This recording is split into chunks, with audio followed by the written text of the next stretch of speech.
의 말씀 베드로 후서 2장 1절로부터 9절까지의 말씀, 거짓 선생들이라는 제목의 말씀을 가지고 하나님의 말씀을 증거합니다. 베드로 후서 2장 1절로부터 9절까지의 말씀입니다.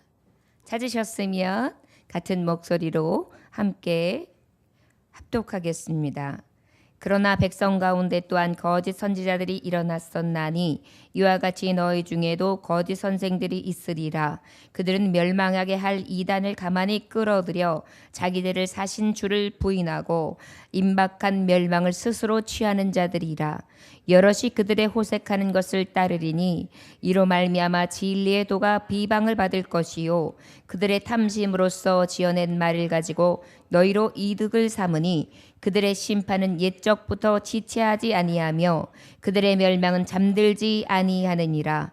하나님이 범죄한 천사들을 용서하지 아니하시고 지옥에 던져 어두운 구덩이에 두어 심판 때까지 지키게 하셨으며 옛 세상을 용서하지 아니하시고 오직 의를 전파하는 노아와 그 7 식구를 보존하시고 경건하지 아니한 자들의 세상에 홍수를 내리셨으며 소돔과 고모라 성을 멸망하기로 정하여 재가 되게 하사 후세에 경건하지 아니할 자들에게 본을 삼으셨으며 무법한 자들의 음란한 행실로 말미암아 고통당하는 의로운 롯을 건지셨으니 이는 이 의인이 그들 중에 거하여 날마다 저 불법한 행실을 보고 들음으로 그 의로운 심령이 상함이라. 주께서 경건한 자는 시험에서 건지실 줄 아시고 불의한 자는 형벌 아래에 두어 심판 날까지 지키시며. 아멘. 잠깐 기도하겠습니다. 하나님 아버지, 오늘도 귀한 말씀 앞에 섭니다. 시대를 보며 이제 우리가 주의 말씀으로 아버지의 뜻에 따라 진실과 담대함을 가지며 신실하게 하나님 말씀에 서서 나아가야 될 때라는 것을 분별하게 하시며 지극히 높으신 하나님의 뜻을 따라 전진할 수 있기를 원합니다. 주여, 시대를 분별하는 눈을 허락해 주시며 오늘 주시는 말씀을 통하여 분별의 영을 허락해 주시고 때가 가까울수록 더욱 주님을 가까이 하는 삶을 살게 하옵소서. 예수님 이름으로 기도 올려나이다. 아멘. 베드로 사도는 베드로 전서를 통하여 하나님의 말씀, 복음 곧 이 말씀을 받은 자들에 대한 하나님의 말씀, 우리가 특별히 하나님의 성도들은 말씀을 받은 자들이다. 이 말씀을 받은 자들은 어떤 삶을 살아야 되느냐? 베드로 후서를 통해 신성한 성품에 참여하는 자가 되어야 된다. 이 신성한 성품에 참여하는 자는 참여하는 도가 있는데 바로 열매가 있어야 된다. 어떤 열매를 맺어야 되느냐? 믿음과 덕과 지식과 절제와 인내와 경건, 특별히 형제의 우애와 사랑으로 늘 주님이 주시는 은혜 가운데 변화되는 삶을 살아야 될 것이다. 이것은 바로 택하신 백성이 행해야 될 당연한 바이며 이것을 통하여 우리가 실족지 않게 되는 축복이 있어지세 그 축복 중에 가장 중요한 것 단연코 천국에 들어갈 수 있도록 하시는 것이 하나님의 뜻이다. 그런데 우리에게 있어서 이 베드로 사도는 이제 자신의 순교를 앞두고 임박한 때에 그것을 깨닫고 난 다음에 신앙을 지켜야 될 성도들, 그 시대를 살아가고 있는 위기를 만나고 있고 고난과 핍박과 가진 환난을 겪고 있는 성도들에게 교훈해야 될 메시지가 있는데 이 시대에 우리가 살아가는데 아까도 우리 권사님이 기도했을 때처럼 내가 하나님의 말씀을 가지고 이제 내가 회복되었다. 아버지의 말씀으로 이제 살아야지라고 생각했지만 바로 이내 세상을 향할 때는 너무나 괴리감을 느끼고 그 말씀을 따라 살아가고 그것을 지키며 그 안에서 기쁨을 누리고 살아가는 것은 너무나 힘들다는 것을 세상을 통해서 느끼게 되지요. 이것이 바로 우리가 살아가고 있는 현실이라고 할 수 있을 것입니다. 그런데 이 현실을 살아가는 우리에게 주시는 말씀은 바로 무엇이냐? 저를 따라하시기 바랍니다. 예수님의 강림하심이 가깝습니다. 할렐루야. 우리가 이길 수 있는 비결은 주 예수의 강림이 가깝다는 것을 생각하는 것이라고 할 수 있을 것입니다. 저와 여러분, 믿는 자의 믿음을 끝까지 다할 수 있는 비결이 뭐냐면 예수님 곧 오십니다예요. 때가 이제 얼마 남지 않았기 때문에 우리가 주를 향하여 가는 것만큼 복된 것이 없다. 이것이 바로 임박한 순교자에게 하나님의 뜻, 실제적으로 신앙의 현재화하는 방법에 대해서 알려주신 줄 믿습니다. 특별히 그리고 주의하라고 했어요. 주의하다는 것은 언어적인 뜻이 어떤 뜻이 있다고 했습니까? 마음을 거기에 세우고 깊은 관심을 가지되 지속적으로 주목하는 거예요. 주의하다는 것은 지속해서 마음을 계속해서 두면서 깊은 관심을 가지는데 그것이 바로 무엇이냐면 하나님의 뜻과 하나님의 말씀 앞에 그러한 관심을 떼지 않는 것, 주의하는 삶을 살 때만이 바로 이제 우리가 이 신앙의 현재와 어려고 힘든 삶, 괴리감을 느끼며 하나님의 말씀으로 살기 어려우면 어려울수록 이런 삶을 살아야 된다. 그런데 그 괴리감을 갖지 않는 비결이 있는데 주의하고 관심을 갖는 데 있어서 특별히 우리가 끝까지 관심 받아야 될 건 뭐냐면 말씀에 있는데 저를 따라하시면 말씀에 대해서 사사로이 풀지 말라. 사사로이 풀지 말라. 이 굉장히 중요한 하나님의 진리의 말씀을 가르쳐주고 있습니다. 하나님의 말씀대로 살고 말씀을 깊이 깨닫고 말씀을 가슴에 품고 그 말씀을 내 맘대로나 갖다 붙이거나 떼는 일이 하지 않고 내가 사사로이 풀어서 내가 원하는 대로 내 소견대로 하나님의 말씀을 푸는 것이 아니라 진정한 하나님의 진리 안에서 66권의 하나님의 말씀의 지혜를 따라 풀어야 되는 것이 바로 신앙의 현재와 예수님 오실 때까지 믿음을 지키며 순교자의 믿음으로 나아갈 수 있는 비결이다 라는 것을 교훈했다 할 수 있을 것입니다. 왜 이 말씀을 특별히 전달했느냐? 이 당시에 교회 내에서는 어때요? 거짓 선생들이 위험으로부터 여러 가지 일들이 일어나고 있는데 이 거짓 이단자들이 어떻게 들어가느냐? 경건한 삶 가운데에 예수님이 다시 오신다는 재림 소망을 부인해요. 언제 올 건데? 그게 과연 이루어질까? 그리고 어때요? 믿음에 대한 확고한 소망을 가진 것들에 대한 혼란을 갖다 주는 거예요. 세상의 지식과 세상의 삶과 지금의 여러 가지 현재의 삶의 모양을 가지고 하나님이 주신 말씀과 소망에 대해서 자꾸 괴리감을 느끼게 하고 떨어지게 만들고 거기에 대한 믿음이 확신하지 못하도록 자꾸만 의심을 갖다 주고 불신앙을 갖다 주는 그러한 혼란을 갖다 주기 시작합니다. 그러다 보니까 어때? 영적 위기감이 오게 되고 교회의 생명력을 끊어놓게 되고 오직 예수 소망이 생명인데 그 생명력이 딱 끊어지게 만들고 결과적으로 교회를 위태롭게 만드는 것입니다. 성도들을 미혹해요. 외적으로 박해가 오면 오히려 교회는 어때요? 더 하나가 돼요. 그래가지고 이 믿음으로 잘 이겨냅시다. 오직 예수의 믿음으로 나아갑시다. 이렇게 될 텐데 오히려 외적으로 박해가 오는 것이 아니라 내적으로 신앙에 대한 예수 소망을 자꾸만 추락시키니까 소망이 빠지니까 어때요? 결과적으로 소망이 없는 자, 안고 없는 찐빵이고 믿음이 있다 하지만 실질적으로 무엇을 믿어야 되는지를 모르는 거예요. 향방이 없어지는 것입니다. 여러분 우리가 예수 빠진 믿음은 향방이 없는 거예요.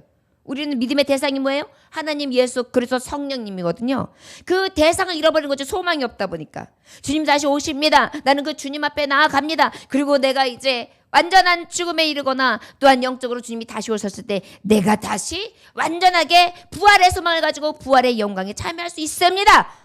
이것을 믿음으로 나아가야 되는데 이 믿음에 대한 소망을 끊어놓으니까 어때요? 생명력이 없게 되는 것입니다. 저 여러분 우리가 왜 예수를 믿을 때 마라나다 주 예수여 어서 오십시오. 예수의 재림 신앙이 이 소망이 꼭 있어야 되고 계시록에 있는 하나님의 말씀의 역사 그 하나님이 주신 그 약속하심의 그 계시의 말씀을 우리가 늘 사모하면서 소망해야 되느냐? 바로 그 이유가 되는 것을 우리는 생각해야 될 줄 믿습니다.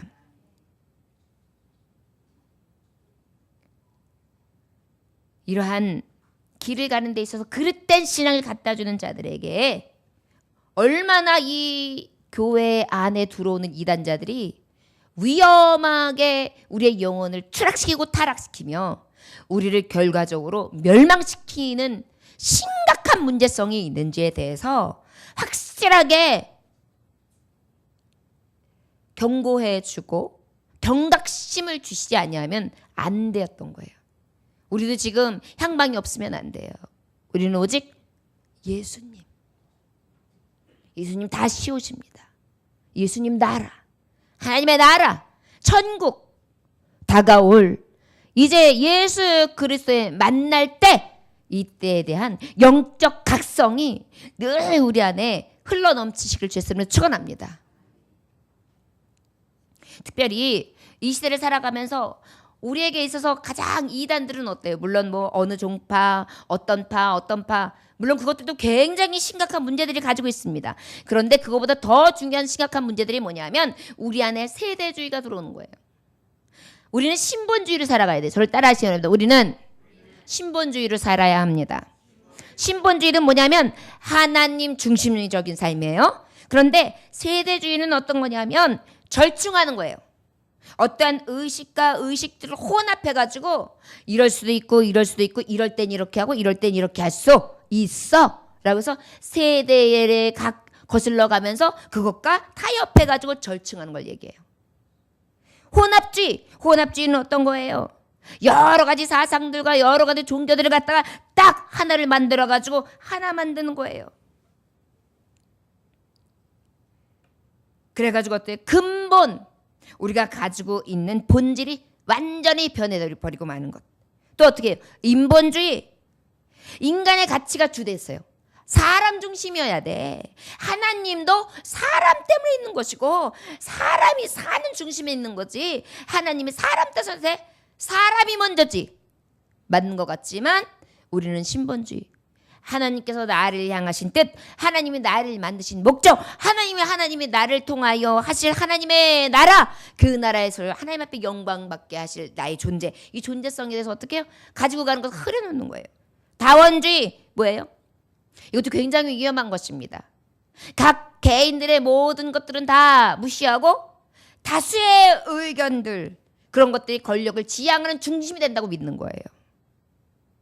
그래가지고 어때요? 소수들이 가지고 있는, 그리고 가지고 있는 믿음 안에서의 오직 신본주의를 가는 자가 만약에 있다 그러면 그것이 다수에 봤을 때 의견이 맞지 않다. 다원주의로 가라. 세속주의로 가라. 너희들 너무 예수 그리스도 신본주의만 고집하지 마라. 그러면 어때요? 아, 그 말이 맞다. 우리 다원주의로 가자. 모든 자의 결의에 맞춰서 이런 마음을 갖다 주는 거. 이제 여러분 우리 세대에는 이런 일들이 굉장히 많이 일어나고 있어요. 가만히 생각해보면 이것들이 지금 우리의 모든 것들을 다 하나로 결집시켜가지고 우리 안에 혼란을 갖다 주고 있는 것이 지금 신본주의, 하나님 중심주의로 살아가는 성도들에게 자꾸 혼란을 갖다 주는 이유가 되는 것입니다. 세대주의와 혼합주의와 인본주의와 다원주의, 이것들이 결국은 우리를 결속시키고 있어요. 하나님의 은혜와 성결과 성령 안에서의 하나됨이 아니라 어떻게 해요? 세상의 사상과 세상이 갖다주는 생각들로 우리를 결집시키고 있다. 결국은 하나님과 어떻게 되는 거예요? 대적되어지는 것입니다. 자, 여러분 기억하시기를 주의 이름으로 축원합니다. 저를 따라하시면 나는 오직 하나님 중심적인 삶을 살기 원합니다. 주님, 내 안에 중심으로, 내 안에 전부로 계시옵소서. 아멘.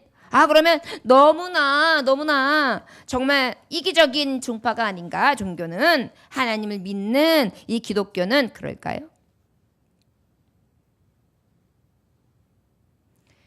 여러분, 우리가 사랑은 허다한 죄를 덮는다라는 말이 있어요. 사랑이 전부죠? 아니에요? 틀려요? 요즘에는 뭐 물질이 전부입니까? 가만히 따지면 사랑이 전부예요. 근데 우리 하나님이 어떤 분이라 그랬어요? 나는 사랑이시라.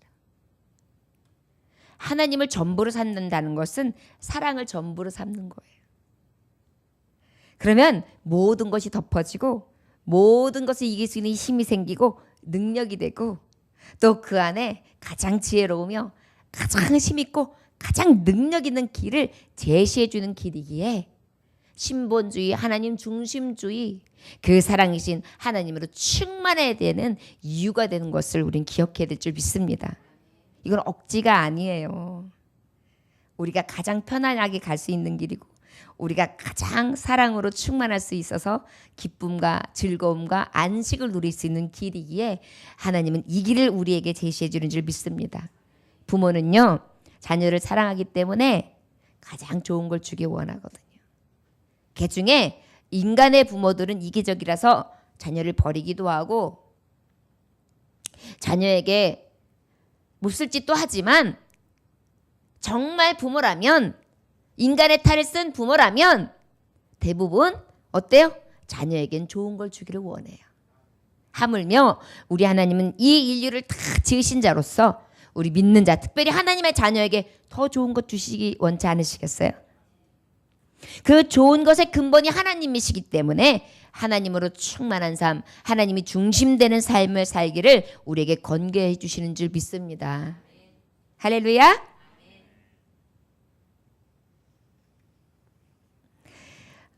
우리가 이번에 신방을 하면서 너무나 정말 예화 중에서 굉장히 감동되는 예화예요. 어린아이들이 학교를 다니는데 그 학교에 울타리가 없었어요. 그런데 그 옆에가 큰 도로가였습니다. 운동장에서 아이들이 막 뛰어가지고 운동장에서 막 다니면서 운동을 하고 있는데 선생님들은 보면 너무너무너무너무 불안한 것입니다. 그래서 어떻게 해요? 야, 그래가지고 들어오고 나갈 때마다 선생님들이 따라다니면서 늘 아이들에게 주의를 주고 굉장히 관심을 많이 쏟았어요. 근데도 두려운 것입니다. 무슨 일이 아이들에게 생길지 너무나 위험천만한 거예요. 그래서 시에다가 권고했어요. 우리 학교에 이 큰 길하고 좀 울타리를 쳐주십시오. 아이들이 너무 위험합니다. 그랬더니 시에서 결정을 내리고 그 운동장에 다 울타리를 쳐줍니다. 자, 그 울타리를 쳐줬더니 아이들이 불만스러웠고 불안하고 초조하고 기분 나쁘고 신경질 났을까요? 좋아요. 왜일까요? 얼마든지 운동장은 신경 쓰지 않아도 뛰어도 되는 것입니다. 그 울타리는 안전하기 때문입니다. 그 울타리는 걱정할 것이 없는 것이기 때문입니다. 자녀들도 마찬가지고 선생님들도 마찬가지고 부모님도 마찬가지겠죠. 여러분, 왜 우리가 신본주의 하나님 안에서 살아가는 것이 가장 복된 것이냐? 이 울타리, 주 안에 있는 나에게 딴 근심이 있으랴. 하나님 안에 있는 울타리, 믿음 안에서 있는 울타리, 영생의 길을 제시하는 참 진리 안에서 있는 울타리가 가장 복된 줄 믿으시길 주의 이름으로 축원합니다. 이것이 우리를 사랑의 줄로 매어서 믿음 안에서 살게 하시사 오직 하나님 중심으로 살라고 하시는 이유 된다는 것을 다시 한번 깨달으실 주의 이름으로 축원합니다. 그렇다면 이 이유 되신 하나님께서 이 거짓 선생들, 이들을 배척하며 진정으로 진리 안에서 소망 되신 예수님을 바라보고 나아갈 것에 대해서 권고하고 계시는데 특별히 왜 이 이단자들을 주의해야 된다고 하느냐? 이 이단들에 대한 특별히 특징을 가르쳐주고 계십니다. 우리 1절 함께 봉독해 볼까요? 시작. 그러나 백성 가운데 또한 거짓 선지자들이 일어났었나니 이와 같이 너희 중에도 거짓 선생들이 있으리라. 그들은 멸망하게 하는 이단을 가만히 끌어들여 자기들을 사신 주를 부인하고 임박한 멸망을 스스로 취하는 자들이라. 이단자들은 어떠냐면은 가만히 끌어들이는 자예요. 어떤 자들이라고요? 뭘 가만히 끌어들일까요? 뭘 가만히 끌어들일까요? 이단을. 이단이 뭔데요? 멸망으로 이끌어가는 거죠. 맞죠? 그런데 그 이단이 어떤 뜻인가요? 성경의 진리를 교묘하게 변조하는 거예요. 여러분, 이단이라는 것은 성경을 전면적으로 부정하는 게 아니에요. 이단들의 특징이에요. 그러나 나중에 보면 교묘하게 변조시켜요. 사악한 사상을 퍼뜨려요. 결국은 이것이 얼마나 무서우냐면 믿는 성도들, 구원받을 성도들의 구원을 방해하는 결과를. 그리하여 진정한 성도의 삶을 살아가는 것을 유린하는 그러한 너무나 무서운 결과를 갖다 주기에 우리는 이 이단을 늘 쫓지 아니하며 배척해야 되는 이유가 된다는 것을 기억하시기 원합니다. 저들을 배척하지 아니하면 우리 영혼이 죽기 때문이에요. 거짓 선생들이 있다. 오늘 제목이 거짓 선생들이에요. 거짓 선생들. 이 거짓 선생들의 특징이 뭐냐? 하나님과 그 예수 그리스도의 소망에 대해서 그 소망이 끊어지게 만드는 자들인데, 그 끊어지게 만드는 자들, 이 거짓 선생들은 특별히 이단을 가만히 끌어들인다. 비진리 속으로 들어온다. 베드로 그 후서 1장 20절에 보면 어떻게 가만히 끌어들어오냐? 아까 말했듯이 사사로이 하나님의 말씀을 푼다 그랬어요. 계시록 22장 18절에 19절에 보면 내가 이 두루마리의 예언의 말씀을 모든 사람에게 증언했으되 만일 누구든지 이것들 외에 더하면 하나님이 두루마리에 기록된 재앙들을 그에게 더하실 것이요 만일 누구든지 이 두루마리의 예언의 말씀에서 제하여 버리면 하나님이 두루마리에 기록된 생명나무에 및 거주한 성에 참여함을 제하여 버리리라 그랬어요. 가감했다는 것을 사사리 풀었다는 건 뭐예요? 자기가 소견에 맞는 건 집어넣고 틀리는 건 자기의 마음에 맞지 않는 것은 뺐다는 얘기예요. 요즘에 믿는 자들이 많이 그래요. 특별히 이단자만 그런 게 아니에요. 성도들끼리도 같이 이렇게 상담을 듣다 보면요. 상담의 주가 되는 게 뭐냐면 하나님 말씀에 보면은 하지 말라 이러는데 이거 진짜 하지 말아야 돼요, 목사님? 하라 그랬는데 이거 꼭 해야만 돼요, 목사님? 이렇게 물어봐요. 우리가 완전하지 못하고 온전하지 못하기 때문에 완전하게 지키기는 어렵습니다. 그러나 하나님의 말씀은 가감할 수가 없어요. 하라 한 것과 하지 말라 하신 하나님의 말씀의 법을 우리는 어떻게 해야 돼요? 그대로 지켜 행해야 돼요. 해야 합니까? 라고 묻는 것이 아니라 할 수 있는 대로. 그러나 우리가 못했을 경우에는 어떻게 해요? 하나님 앞에 통회하며 애곡하며 눈물 뿌리며 심령을 찢어 회개해야겠죠. 이것이 믿는 자의 본분이라는 것을 기억하시기 원합니다. 그런데 이단자들은 가만히 들어와가지고 사사라이 풀리며 믿는 성도들을 자꾸 유혹한다는 거. 거짓 선생들의 특징입니다. 여러분, 이러한 맞지 않는 하나님의 진리에 반하는 이론을 갖다 스며시 갖고 들어오는 이단자들에게 속아 넘어가지 아니하시기를, 특별히 분별할 수 있기를 주의 이름으로 축원합니다. 이 이단자들이 가만히 들어오는 자들인데 이 이단자들의 특징은 바로 뭐냐? 요한복음 10장 12절을 보니까 삭구는 목자가 아니요 양도 재앙이 아니라 이리가 오는 것을 보면 양을 버리고 달아나나니 이리가 양을 물어가고 또 해치느니라 그랬어요. 여러분, 삭군 이 이단의 특징은요, 참 목자가 아니에요. 예수 그리스도의 목자 대신 그 자들에게, 우리에게 목자장으로서 목자들에게, 작은 목자들에게 우리에게 양떼를 맡기셨어요. 자녀들도 맡기셨고 교우들도 맡기셨고 형제 자매들도 맡기셨어요. 그런데 어때요? 관심도 없어요. 죽든지 살든지 관심이 없어요. 그래서 제 양이 아닌 것입니다. 이것이 삭군 목자다. 이 양의 특징은 바로 무엇이냐? 오늘 말씀하고 계시는데 우리 2, 3절 함께 봉독해 볼까요? 시작. 여럿이 그들의 호색하는 것을 따르리니 이로 말미암아 진리의 도가 비방을 받을 것이요. 3절. 그들의 탐심으로서 지어낸 말을 가지고 너희로 이득을 삼으니 그들의 심판이 옛적부터 지체하지 아니하며 그들의 멸망은 잠들지 아니하느니라. 보세요. 양에게 관심이 있어요, 없어요? 여기 보면 관심이 없어요. 양을 위하여 죽고자 하고 양을 살리기 위하여 눈물을 흘리며 양을 위하여 그들의 아픔과 고통을 정말 같이 나누고 그들에게 사랑과 관심과 의를 자꾸만 부어주며 나아가는 것이 아니라 뭐예요? 여럿이 그들의 호색하는 것을 따른다 그랬어요. 특별히 이단의 특징은 사신주, 아까 말했듯이 소망 대신 예수 그리스도를 어떻게 해요? 부인해요. 이것이 바로 1절의 말씀이죠. 이단에요, 항상 행보가 어떠냐면 예수님을 부인하거나 예수님을 인정하는데 그 영광을 제가 차지해요. 여러분, 이단의 특징이 바로 뭐냐면 주님을 만약에 인정한다 할지만 가만히 이렇게 들여다보면 그 영광을 누가 차지한다고요? 제가 차지해, 지 스스로가. 이것이 이단의 특징이에요, 여러분. 어쩌면 우리는 교리가 맞습니다. 우리는 교리에 변하는 게 없습니다.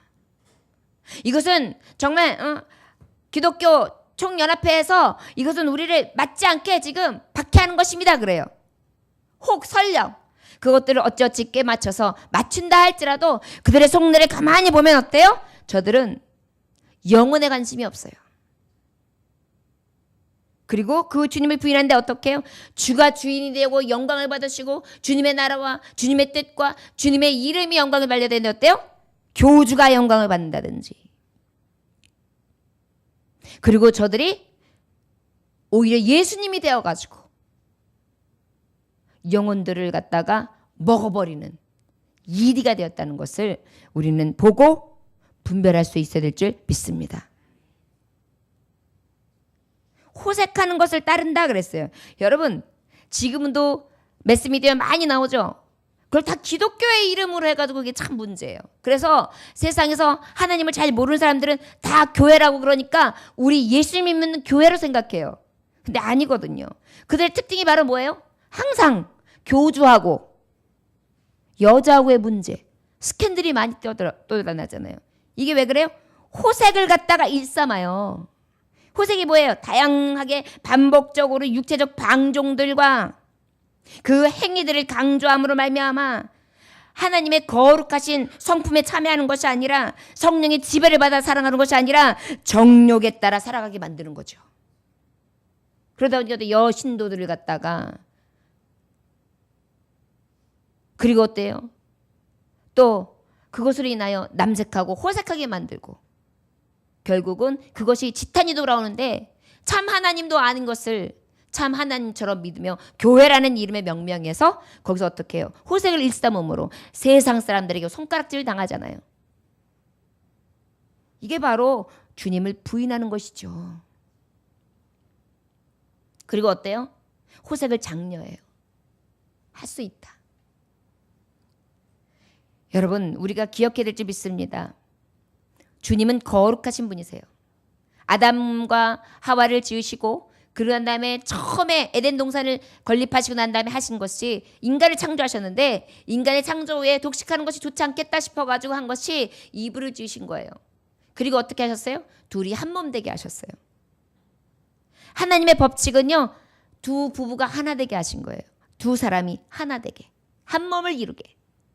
저들이 죄를 짓고 난 다음에 나가서 하나님의 성에서 나가서 에덴에서 나가서 그의 죄를 잊고 난 다음에 어떻게 했어요? 부부가 갈리우고 마음이 갈리우고 그리고 여인들을 하나둘 취하며 세상의 자식들로 살아갈 때부터 저들이 하나님 앞에 변질된 거죠. 그래서 성경을 보면서 사람들은 그래요. 아니 왜 아브라함도 그 외에 또 야곱도 보면은 4명의 여자를 두지 않았습니까? 그러니까 일부 다처는 죄가 아니지 않습니까? 라고 얘기해요. 참 갖다 붙이기도 잘해요. 그건 자기 소견대로 붙인 거예요. 죄 많은 백성들, 죄를 짓고 난 다음에 어때요? 우리는 죄에 대해서 자유하지 않아요. 하나님을 믿는 자라고 할지라도 야곱도 죄를 진 것입니다. 죄는 죄예요. 거기에 대한 죄가 얼마나 커요. 12아들을 통하여 또 12지파가 되지만 그것으로 인해 그 안에서 싸움이 일어나잖아요. 남유다와 그 다음에 북이스라엘. 늘 전쟁이 끊이지 않는 거예요. 하나님은요 하나 되게 하시길 원하세요. 죄에 대해서 죄에 대한 그 싹은 사망이에요. 다 사망의 결과로 보는. 그래서 오직 의인은 예수 그리스도밖에 없다. 그 말씀을 주시기 위한 메시지가 바로 성경이에요. 그래서 억측을 부릴 수도 없고 이런 호색에 대해서 장려할 수도 없습니다. 우린 진리에 대해서 일관된 하나님의 말씀, 하나님의 목적에 따라 나아가야 된다는 것을 기억하시기를 원합니다. 이런 호색을 일삼게 해서 이 인간들의 특징이 뭐예요? 마귀가 어둠의 사탄이 하는 일이 무엇입니까? 사회로부터 하나님을 믿지 않는 자들로부터 지탄을 받게 하기 위해. 그래서 예수님 믿는 것에 대해서 방해받게 하기 위해서 온 땅이 복음화되게 하는 것을 방해받게 하기 위한 것이 사단의 전략이고 공작이에요. 그렇기 때문에 우리 믿는 자가 거룩해야 될 이유는 단 하나예요. 하나님 영광을 위해. 그 영광이 뭐예요? 영원 구원이란 말이에요. 나를 통하여 구원을 이루기 위해 내가 거룩하게 살기 원하는 거예요. 여러분, 내가 거룩해서 하나님 나라에 가서 천국 가서 의의 면류관을 타고 아버지 앞에 인정받는 것도 중요하지만 나 하나를 통해 나 하나만이 내 하나쯤이 아니에요. 나 하나 때문에 많은 영혼들이 나를 보고 있는데 나 하나 때문에 구원받는 것들이 딱 결렬될 수가 있다는 것을 기억하시기 원합니다. 불신자들을 통해 온갖 비난을 받는 것, 비방을 받는 것, 나의 타락, 나의 육신적인 부패 이런 것을 통하여 하나님의 복음이 복음되지 못하는 일이 생기지 아니하도록 우리는 배척하고 척결해야 될 줄 믿습니다. 이것이 바로 멸망을 향해 가는 것을 우리가 멀리하며 영생, 오직 하나님이 기뻐하시는 영광의 길을 가는 길이라는 것을 기억할 수 있는 저와 여러분들 되시기를 원합니다. 3절에 보니까 그들이 탐심으로써 지어낸 말을 가지고 그랬어요. 저들은 늘 제 배 채우기만 바빠요. 여러분, 이단을 딱 변별할 수 있는 방법은 하나예요. 세상 나라를 변별할 수 있는 방법은 딱 하나예요. 교회도 진정한 교회인지 알 수 있는 비결은 딱 하나예요. 이것이 탐심으로나 교회가 온갖 비방을 받거나 호색을 일삼고 있는가 아닌가 이것만 보면 알 수 있어요. 교회가 아무리 커도 죄송한 말씀이지만 하나님 말씀 가운데 세상으로부터 지탄받고 이러한 비방을 받을 만한 여러 가지 일들이 자꾸만 문제시됐다면, 이단의 여러 가지 일들이 척결되지 아니하고 있다면 이것도 어떻게 보면 뭐예요? 아버지 앞에 이단성이 충분히 있는 교회라고 볼 수 있는 거예요. 마음 놓을 수 없어요, 여러분. 탐심을 채우고 있어요, 교회에서. 자꾸 영녀의 목적을 하고 있어요. 교회가 교회 부풀리기를 하기 위해서 살고 있어요. 이것도 무엇입니까? 마지막 때의 이단의 특성이라고 볼 수 있어요. 이제 이단으로서 정통파 교회를 이단이라고 할 수 있는 일이 이러한 손가락질 당하는 것들로 인해서 더 많은 것들로 올 것입니다. 그런데 그래도 감사한 것은 악은 악의 냄새를 뿜는다고요. 저들이 이단으로서 교회 정통교회들을 갖다가 이단이라고 얘기하지만 결국은 저들에게 이단 냄새가 풀풀 나고 있기 때문에 그나마 그래도 다행이에요. 저들이 만약에 하나님 진리에 맞지도 않는 것을 선포하면서도 삶까지 만약에 비방받지 않는 삶을 살면 굉장히 위험한 거예요, 그게. 그렇기 때문에 우리는 조심해야 합니다. 거짓 선생들과 똑같은 교회가 되지 않기 위해서, 내 탐심을 채운다거나 호색을 채우지 않는 교회가 되기 위해서 정신 차리고 근신해야 될 필요가 있다는 것을 기억하시기 원합니다. 교회는 바로 가야 돼요. 지역사회에 진정으로 선한 영향력을 끼치고 있는가? 하나님의 진리의 말씀이 그대로 가감치 않고 선포되어지고 있는가? 그리고 혹시 교회가 자기 소견대로 하나님의 말씀을 풀고 있지 않는가? 호색을 장려하지는 않는가? 술 취하고 방탕하며 즐기는 낙을 권고하고 있지는 않는가? 요즘에 여러분 교회들도 또 문제가 많아요. 교회가 물론 선교 굉장히 귀하죠. 그리고 또 주의 일들 하는 데에서 많은 세계를 바라보는 것도 굉장히 귀해요. 그리고 또 뭐예요? 또 성지순례 교인들하고 가는 것도 굉장히 귀해요. 그런데 이것들이 아주 그냥 행사로 계속해서 줄되어서 오면서 성교를 빙자한 여행이 일삼아지고 계속해서 여러 가지 향락과 그것을 물들어서 놀이를 위한, 놀기 위한 그러한 모양으로 자꾸만 온다면 여러분 이것도 우리는 바로 봐야 될 시기라는 것을 기억하시기 원합니다. 몇 년에 한 번 정도 성도들이랑 정말 어렵게 준비해서 기도하면서 성경을 공부하고 그 성경을 배경으로 해서 한번 우리 성도들끼리 가서 예수님의 다니신 그 길을 다시 한번 체험하고 우리가 뜨거운 마음으로 교회에 와서 바울의 심정으로, 베드로의 심정으로 주의를 합시다. 선교지 우리가 꿈꾸고 기도한 선교지에 가서 그 선교의 비전을 가지고 그곳에 가서 하나님의 말씀을 선포하고 그것이 어떻게 하나님의 말씀으로 변화되고 있는지 그 뜨거움을 가지고 돌아와서 다시 비전을 꿈꾸고 우리가 선교하는 사람이 되기 위하여 아버지 앞에 비전을 품고 더욱더 기도합시다. 이래가지고 그런 것들이 정신이 쇠퇴하지 않아야 되는데 해이해지는 것입니다.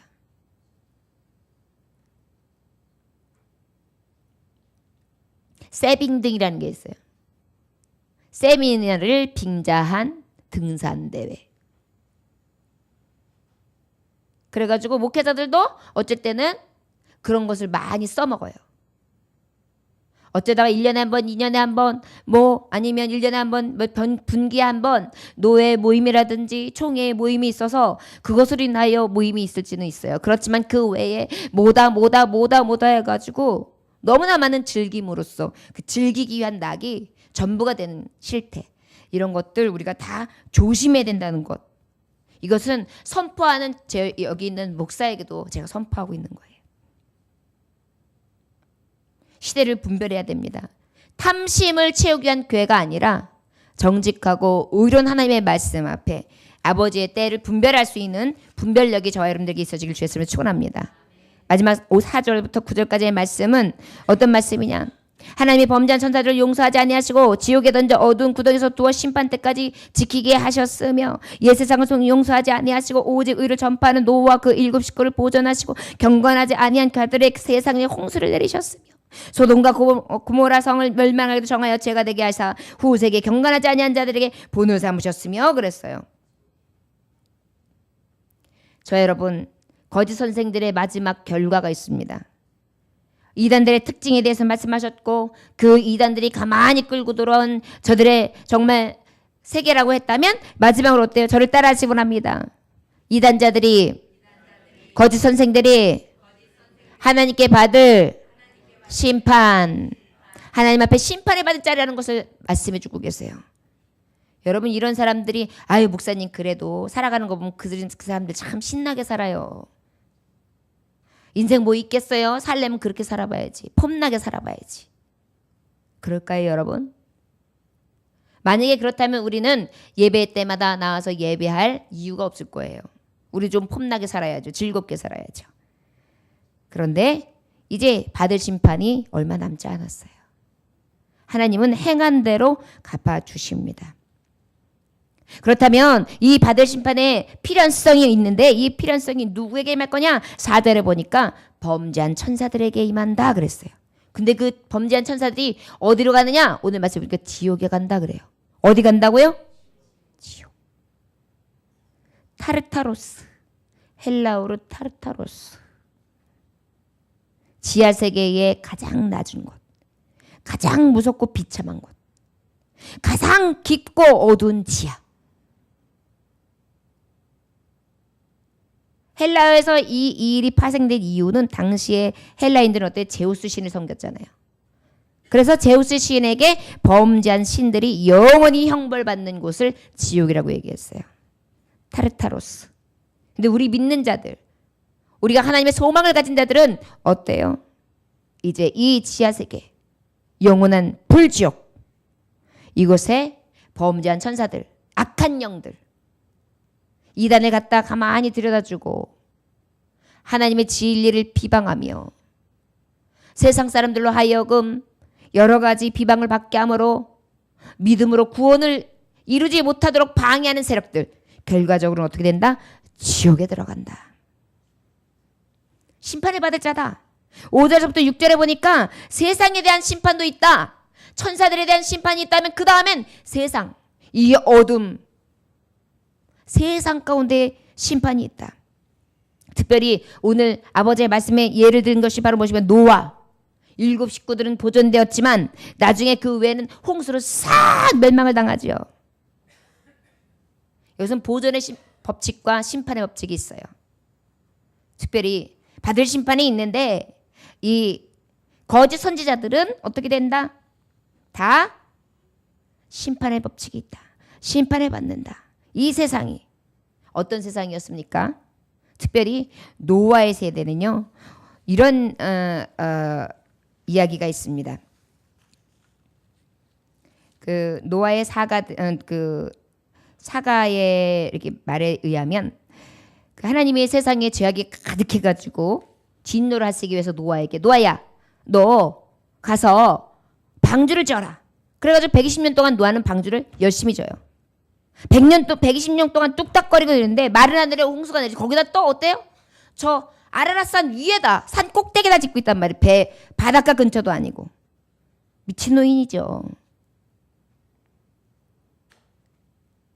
그런데요. 당시 이 멸망을 받을 만한 당시 세대가 어땠느냐면 그 사가들에 의하면 이렇게 전해져요. 사람들이 한 번만 씨를 뿌리면 40년을 먹을 수 있는 양식을 거두는 기술이 있었대요. 노아 당시에. 태양빛하고 달빛을 이용해가지고 자신들의 유익을 위해 끌어당겨서 사용할 줄 알았었대요. 그 당시. 노아 당시.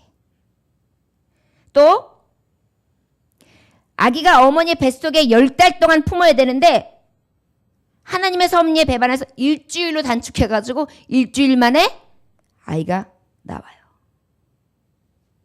근친상간 괜찮다. 풍기불란은 그게 달랐고요. 이것이 바로 120년 동안 멸망을 선포하시고 방주를 짓게 하셨던 세대의 그 노아 시대의 모습이랍니다. 그랬을 때 하나님은 이 죄악의 가득함을 두고 진노하셨고 물로 결국은 구원의 방주를 만들게 하셨고 심판하셨죠. 여러분 그렇다면 지금 우리는 어떻습니까? 지금도요 노아의 시대에 사는 현장과 우리가 지금 비슷한 아주 굉장히 정확한 일치하는 삶을 지금 이 시대에 살고 있어요. 보십시오. 유전자 공학으로 말미암아서 슈퍼감자 만들고 있죠. 유전자 변형 콩을 만들고 있죠. 그래가지고 어때요? 이딴만한 것도 만들고 이만한 것도 만들어요. 또 그뿐입니까? 태양열을 이용해가지고 에너지 문제를 해결하고 있고 바람 에너지를 만들고 있고 여러 가지 에너지를 만들었어요. 또 시험관에서 아기를 잉태하고 그뿐입니까? 이제 환경을 파괴되고 있는데 공해 물질로 이제 여러 가지 배출이 오는데 오존층이 파괴되고 있어요, 지금. 이 시대는요. 노아의 방주, 우리가 손으로 만드는 노아의 방주는 아니지만 영으로 만드는 노아의 방주가 시급히 필요할 때예요. 여러분 이제 오존층이 파괴되었고 지금 굉장히 대기가 오염되어 있죠. 이제 이걸로 인하여 50년이 있으면 앞으로 향후 50년 뒤면 저 여러분들이 50년에 이것을 볼 수도 있어요. 북극과 남극의 빙하가 싹 녹아버려요. 바닷가에 지금도 곰들이 지금 갈 길을 잃고 있죠. 북극곰, 남극곰이. 왜요? 빙하가 녹고 있어서. 그러다 보니까 대부분 도시가 사라지는데 어떻게? 물에 다 가라앉게 되는 것입니다. 성적인 문란은 어떻습니까? 지금 동성애자 판을 치고 있죠. 지금 합법화되고 있습니다. 거기다가 지금 유럽에는 어떤 열풍이 일어나고 있느냐 하면 동성애의 성행위에 대해서도 학교 교과서에서 교육하는 그런 법안을 만들고 있어요. 어떻게 동성애를 하는지에 대해서. 인간성 파괴는 물론이라서 인간 존엄이 사라지고 있어서 지금 여기저기서 오늘도 보니까 뭐예요? 19억인가 17억을 타기 위해서 아내를 차에다 태워서 죽였죠? 생명보험 타려고. 부부관계, 자식관계 필요 없어요. 돈만 있으면 되는 것입니다. 인간 존엄 사라지고 있어요. 피폐해지고 있습니다. 여러분 노아는 120년 동안 노아 방주를 만들었지만 우리는 이제 글쎄요. 50년? 우리가 지금 이런 세대에 살고 있습니다. 그 안에 우리는 노아의 방주보다 더 빨리 구원의 방주를 만들어야 될 시대에 지금 우리가 살고 있습니다. 저 여러분, 세상은 비웃을 수 있습니다. 교회 가면 답이 있어? 행복해? 뭐가 좋은데? 그렇게까지 할 필요가 있어?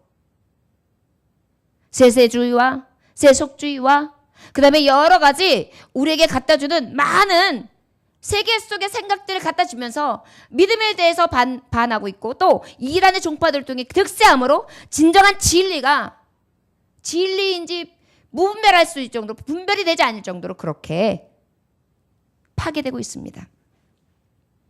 변질되고 있습니다. 우리가 살고 있는 이 시대가 그렇습니다. 여러분, 그런데 이제 이 거짓 선생들이 하나님 앞에 믿음으로 살지 못한 이단자들이 우리가 진정으로 신앙의 현재화를 하지 못한 우리의 믿음을 지키지 못한다면 결국은 우리는 뭐예요? 세상의 멸망, 우리도 받는다는 것입니다. 우리 노아의 방주 지어야 돼요. 지금 소돔과 고모라도 마찬가지입니다. 저의 멸망을 받잖아요. 본으로 삼아서 이 소돔과 고모라 같은 삶을 살아가는 우리 이때에 정신 차림으로 각성해야 되는 그러한 때라는 것을 기억하시길 주의 이름으로 축원합니다. 7절부터 8절 9절에 보니까 무법한 자들이 음란한 행실로 말미암아 고통당하는 의로운 롯을 건지셨으니 그랬어요. 자, 여러분, 거짓 선생들 무법한 자들이에요. 하나님의 법을 어긴 자들이에요. 율법을 따르지 않는 자들 반드시 심판이 있다는 것입니다. 무법한 자들은 어떤 자들이라고 하고 있느냐? 고린도후서 5장 10절에 보니까 이는 우리가 다 반드시 그리스도의 심판대 앞에 나타나게 되어 각각 선악간에 그 몸으로 행한 것을 다 따라 받으려 함이라. 이 무법한 자들은 결국엔 행한 대로 다 따라 받게 된다고 하신 말씀입니다. 디모데전서 6장 5절에 보니까 마음이 부패해지고 진리를 잃어버려 경건을 이길 방도를 생각하는 자들이 다툼이 일어나느니라. 경건을 잃어버렸어요. 이익을 삼아요. 늘 다툼이 있어요. 이런 사람은 마음이 부패해요. 이런 사람들이 어때요? 무법한 자들이에요. 결과는 뭐예요? 이것에 대한 행한 대로 보응이 있는 것입니다. 디도서 1장 12절에 그들의 입을 막을 것이라. 이런 자들이 더러운 이득을 취하고 마땅하지 아니한 것을 가르쳐 그 가정들을 온통 무너뜨리느니라. 여러분, 우리는 입을 막아야 돼요. 저들의 입을. 무엇으로 막아야 될까요? 우린 진리로 막아야 돼요. 참되신 하나님의 의로 막아야 돼요. 그러면 어떻게 해요? 우리가 의로 서야 돼요. 비방받지 아니한 하나님의 의로, 하나님의 말씀으로, 거룩한 영으로, 성령의 충만하심을 따라 성령의 열매를 맺음으로 저들의 입을 막아야 되는 줄 믿습니다.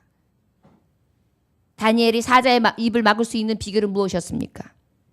믿음이었어요. 죽음은 주라는 믿음을 가지고 내가 사자에게 혹 죽임을 당한다 할지라도 나는 믿음을 지키리라. 그때 하나님은 사자의 입을 막으신 줄 믿습니다. 이단자의 입을 막아 우리가 이곳에서도 승리할 수 있는 비결은 무엇입니까? 성령의 충만하심을 따라 오직 믿음을 지키는 데 있다는 것을 기억하시기를 원합니다. 좋아요, 여러분. 주께서 경건한 자는 시험에서 건지실 줄 아시고 불의한 형법 아래 두어 심판날까지 지키신다 그랬어요. 좋아요, 여러분. 거짓 선생들은 하나님께서 행한 대로 보응하시겠지만 또 믿음을 지킨 자에게 또한 하나님이 보응하신다는 것을 기억하시기를 원합니다.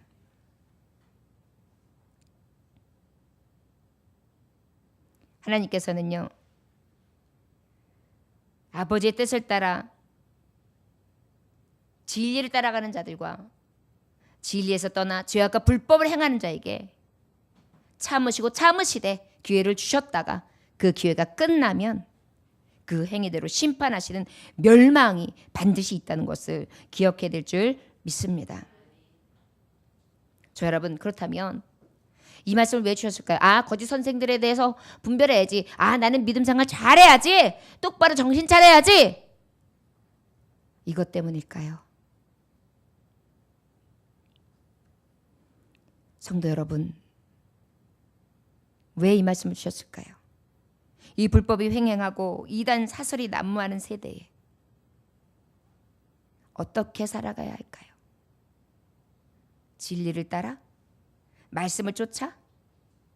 노아처럼 구원의 방주를 지으며? 불법을 쫓지 아니하고? 짝하지 아니하고? 이것은 우리가 잘 아는 법이에요. 더 나아가야 합니다. 무엇일까요? 불법을 쫓는 자들을 보며 마음 아파해야 될 때예요. 나 하나만 아니면 돼가 아니라 저 홍수에 쓸려 내려갈 영혼들, 저 소돔과 고모라 성에 불타버릴 저 영혼들,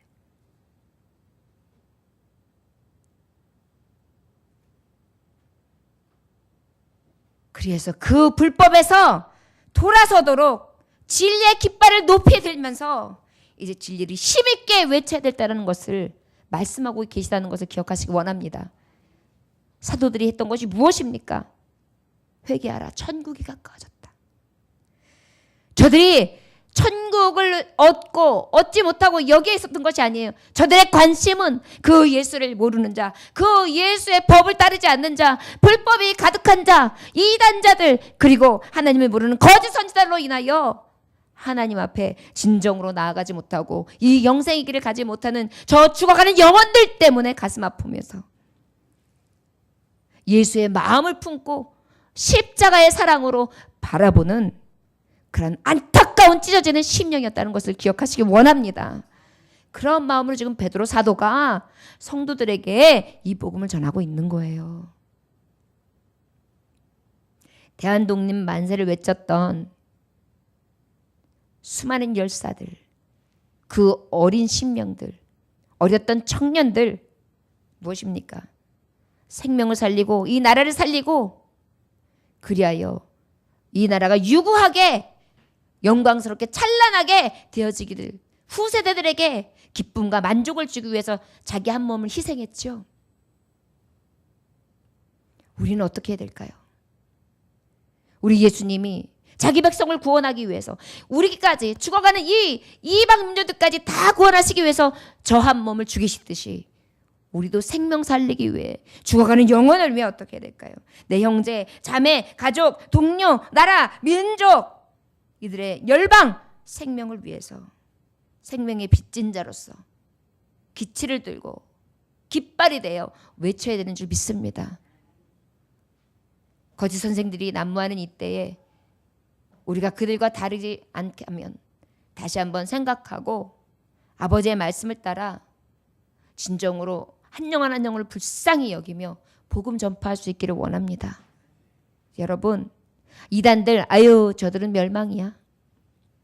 아유 진리가 아닌데 저렇게 사는구만, 멸망이야. 아이고 저 교회 틀렸구만. 아유 저 사람 지옥 가겠구먼. 아버지의 마음으로 주여 저들의 죄를 용서하여 주옵소서 라는 마음으로 나만 아니면 내가 아니라 저들의 영혼까지를 위하여 울부짖으며 기도하고 통회함으로 외쳐 영혼을 구원할 수 있는 저 여러분들 되시길 원합니다. 기도하겠습니다. 하나님 아버지, 주님 오실 날이 얼마 남지 않았습니다. 그런데 주님, 우리는 얼마나 안일한지요. 오시는 때 내 형제가, 내 자매가, 내 이웃이, 내 교우가, 내 나라, 내 민족, 내 열방이 이제 얼마 남지 않은 저 지옥불에 던져질 텐데 그저 나는 방관자로서 믿음의 선전함이 없이 깃발을 잃고 향방 없는 자와 같이 불신앙의 늪에서 헤어나오지 못하고 있습니다. 주님, 이제 이 말씀을 가지고 베드로 사도가 이제 거꾸로 매들려 예수님의 십자가 지고 죽을 텐데 그의 뜨거운 열정 가운데 증거함은 무엇일까요? 네 믿음을 지키는 것뿐만 아니라 네 믿음을 가지고 죽어가는 영혼을 살리라.